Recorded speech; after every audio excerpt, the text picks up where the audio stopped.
Hello everyone, I am mister evil prince and welcome to my video. So आज चाहिँ म चट्ट लाएर कपाल सपाल बाटेर अफिस आइपुगिसकेको छु। पुग्ने बित्तिकै मैले फेसबुक पोस्टको लागि चाहिँ मैले यो एउटा पोस्टर बनाइसकेको छु। सो यो बनाइसकेपछि चाहिँ अब मैले अफिसमा भएको अरू कामहरूलाई नि हेरेँ है। अरू कामहरू पनि थुप्रै थियो। सो मैले चाहिँ 2-3टा कामहरू भ्याएपछि अब काम सकिने बित्तिकै मलाई चाहिँ भोक लागिहाल्यो र कैलाश दाई पनि मेरो लागि चट्ट लाएर खाजा बनाएर ल्याइदिनु भयो। कैलाश दाईले बनाउनु भएको खाजाको स्वाद फेरि छुट्टै हुन्छ। त्यत्तिकैमा फेरि हाम्रो बिकी आइहाल्यो मलाई जिस्काउन। उसले खाजा देख्ने बित्तिकै कचौरा समातिहाल्यो र खाजा मिठो भएर होला उसले आफूलाई रोक्नै सकेन र भोक लागेको छ दाईको खाजा सबै म खाइदिन्छु भनेर खान लागेको थियो।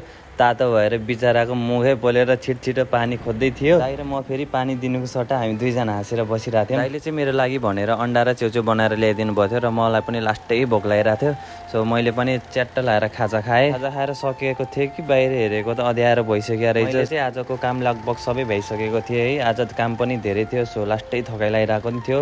कति बेला दाई आउनुहुन्छ र निस्किँदा भइरहेको थियो मलाई पनि। सो कम्प्युटरमा हेरेको त बेलुकाको 8:30 बजिसक्यो रहेछ। सो अब आजलाई कम्प्युटर बन्द गरेर म लाग्छु घरतिर। बाई।